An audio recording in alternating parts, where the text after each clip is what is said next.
Bien, entonces en este problema, que es muy parecido, como les comentaba antes, a un problema que yo vi en el pasado, eh, me, me hace gracia porque este problema no era exactamente igual, era un problema de una silla de ruedas y básicamente había también un obstáculo, entonces la fuerza no estaba aplicada en el centro, estaba aplicada aquí en una orilla y cuánta era la fuerza que la persona tenía que ejercer para poder sobrepasar este punto. El problema en sí no es tan difícil, pero sí hay que tener muy buenos conocimientos básicos de geometría.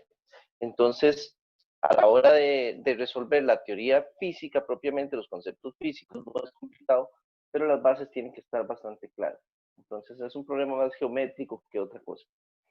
Muy bien, en cuanto al planteo del problema, lo que necesitamos es primero entender eh, cuáles son las fuerzas presentes y además entender cuál es el punto de giro. Esto del punto de giro es fundamental, ¿verdad? Porque a partir del punto de giro nosotros vamos a tener cuáles fuerzas, a dónde están aplicadas las fuerzas, ¿verdad? Ejerciendo todo.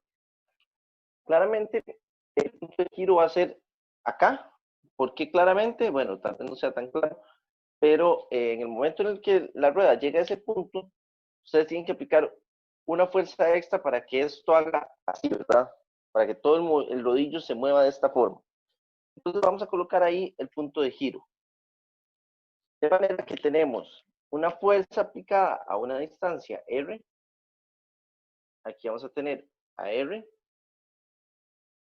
Lo voy a trasladar a este punto.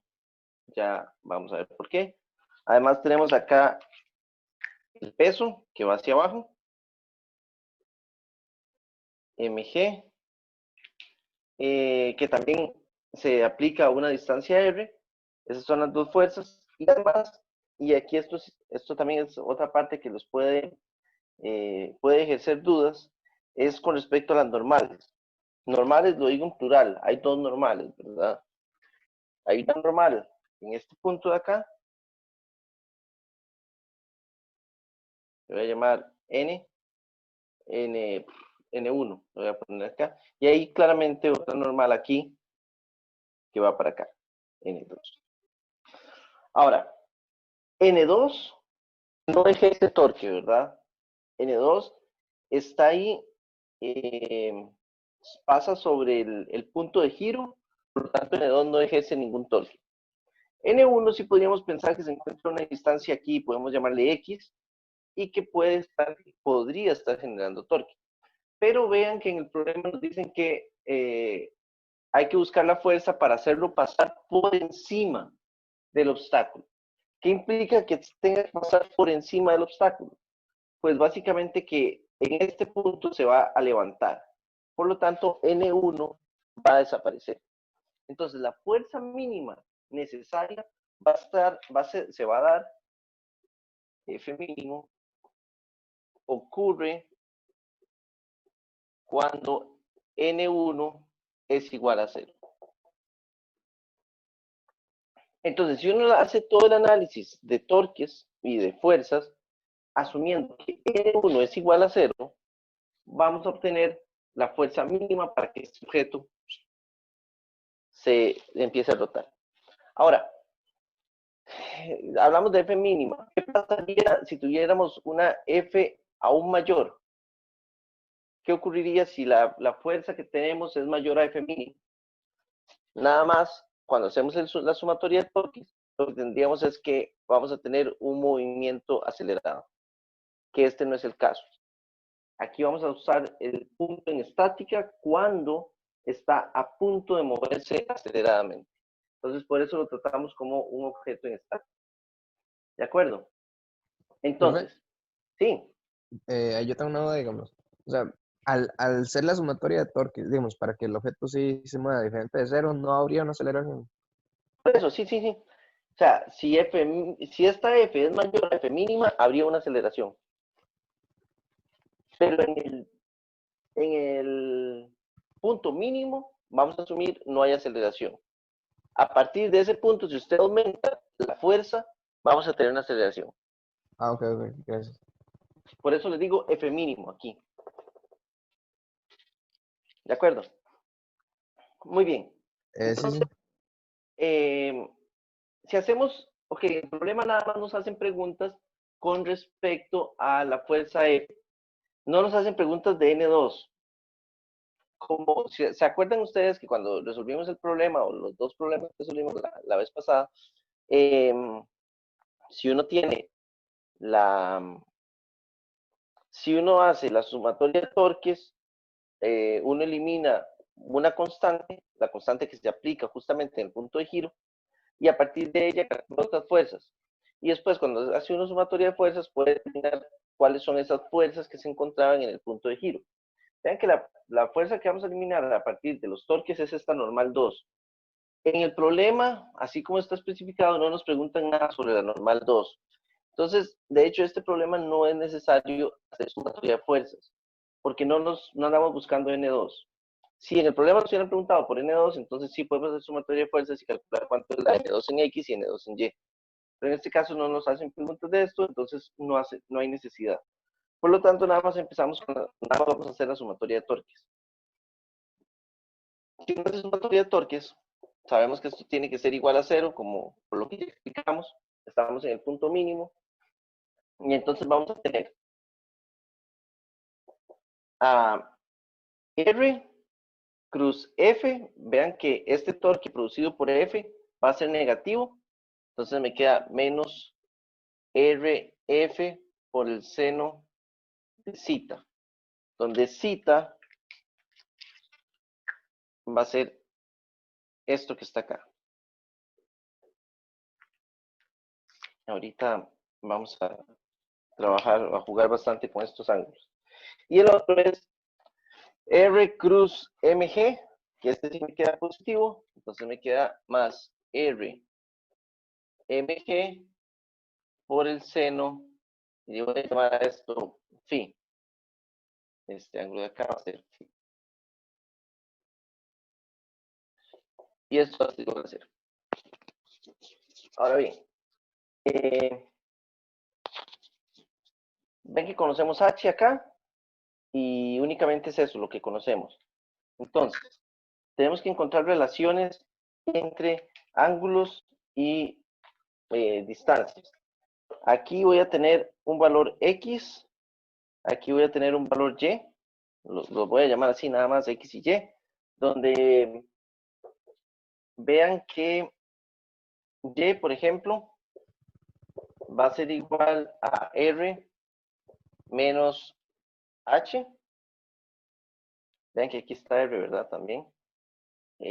Además, X yo lo puedo poner como la raíz de R al cuadrado menos R menos H al cuadrado, que sería la hipotenusa menos Y, ¿verdad? Al cuadrado, ambos.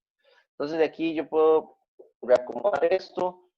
Aquí me va a quedar la raíz R al cuadrado menos R al cuadrado más 2 veces RH menos H al cuadrado. Se me cancelan, entonces me queda que X va a ser igual a la raíz de 2 veces RH menos H al cuadrado.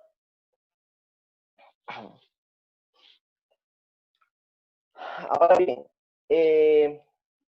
si jugamos aquí un poco con los ángulos, estoy nada más haciendo un poquito de geometría. Voy a tirar aquí la vertical, aquí va la horizontal. Entonces vean que el ángulo que se forma acá, este de acá le voy a llamar, el problema es aquí ya los nombres de los ángulos. A este le voy a llamar alfa, y a este que está acá le voy a llamar beta.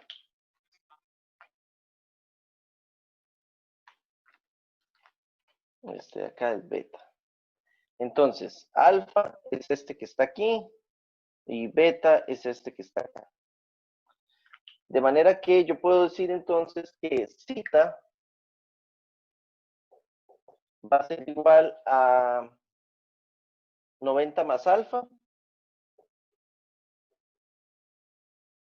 y que beta, perdón, y que phi va a ser igual a 90 más beta.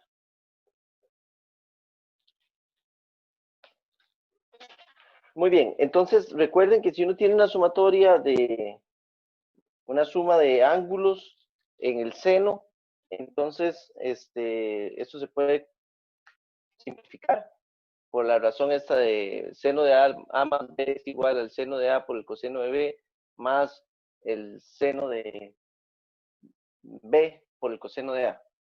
Entonces, utilizando esa relación, podemos decir que el seno de zeta va a ser igual al seno de 90 por el coseno de alfa más cos de 90 por el seno de alfa. Entonces esto se me cancela, ¿verdad? Coseno de 90 es 0 y nada me queda cos de alfa. Entonces el seno de zeta es igual al cos de alfa.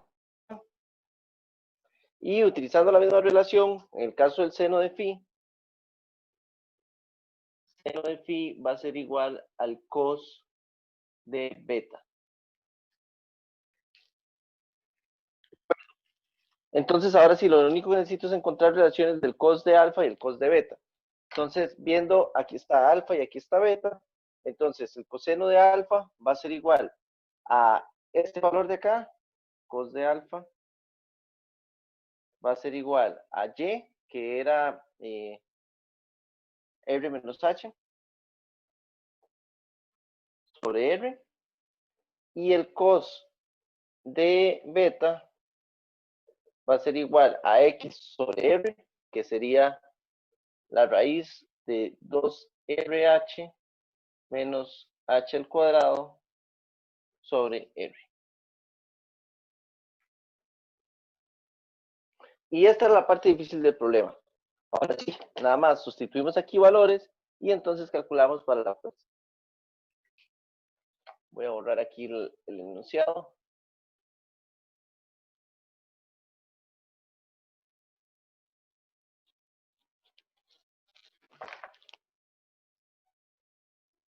Entonces me queda que 0 va a ser igual a menos R, F por el seno, perdón, el seno de zeta, que ya dijimos que el seno de zeta era igual al cos de alfa, que sería esto, R menos H entre R más RMG por el seno de pi, que sería la raíz de 2RH menos H al cuadrado sobre R. Y esto es igual a 0. Se me cancelan las R's y después para la fuerza. Entonces paso este otro lado a restar, se me cancela con este menos. Y el R menos H pasa a dividir abajo. Entonces me quedaría que F va a ser igual a mg 2RH menos H al cuadrado entre R menos H. Y está ya todo en términos de valores que conocemos. Entonces, bueno, inclusive podríamos sacar aquí un H factor común, que me queda aquí el H. Entonces quería 2R menos H nada más. Para que quede más bonito. Pero ya, en este punto ya solo es sustituir valores. mg, recordemos que estos son 100 kilogramos por 9.8 metros sobre segundo al cuadrado. Vean que aquí ya tenemos las unidades de Newton. Aquí me va a salir metros cuadrados que se me, perdón, van a salir metros que se me cancelan con los metros de abajo. Entonces las unidades quedan bien. Aquí tendríamos 2 por 0.5 metros, serían, que son los 50 centímetros. H es 0.1 menos H cuadrado, que sería 0.1 al cuadrado. Y todo dividido entre 0.5 menos 0.1.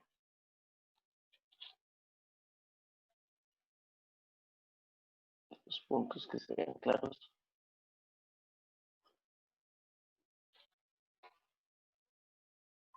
Y entonces ahí podemos calcular la fuerza. ¿Alguien puede hacer ese cálculo? Se ve bien, sí.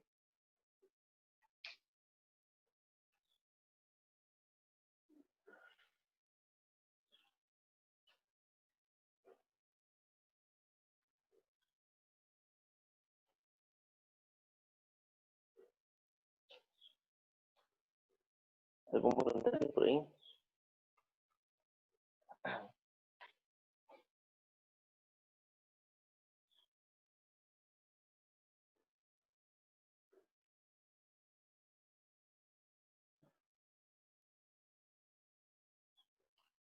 ¿Alguien? ¿Alguien pudo hacer el cálculo?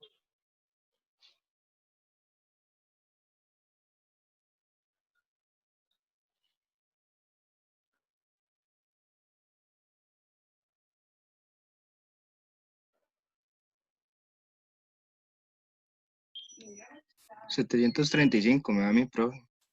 Pura vida, sí, exacto.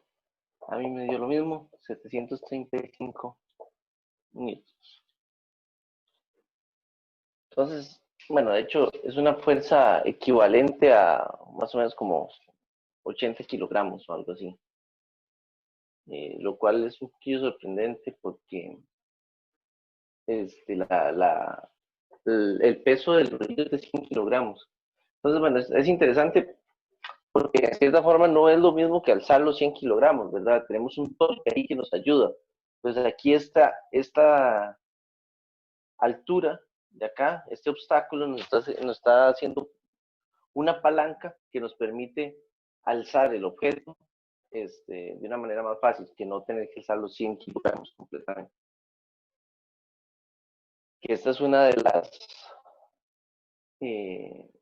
que eso es una de las teorías que se utilizaban o que existen en cuanto a la construcción de las pirámides. Se colocaban los bloques enormes encima de rodillos bastante grandes, y entonces todo se iba empujando y iban poniendo pequeñas alturas que les permitía subir los rodillos, como una serie de escaleras. Pero yo creo que esa teoría ya se descartó, no recuerdo por qué razón, pero era una teoría que existía de cómo se habían construido las pirámides. ¿Queda claro toda esta parte de acá? Hay varios puntos claves en el problema. Está la parte del punto de giro, encontrar cuáles son las fuerzas, ver el punto de giro y entender esto de la fuerza mínima. A partir de ahí es simplemente torques y mucha parte geométrica. Entonces, si ustedes logran sacar esta parte de geometría, todo bien. El planteamiento del problema sí es fundamental y sí tienen que entender una serie de cosas, ¿verdad? ¿Alguna duda con este problema?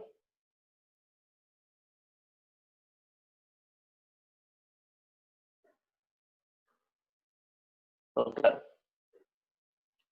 Bien.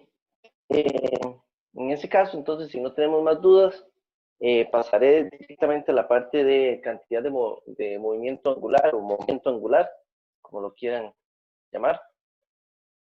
Entonces, si voy a borrar acá.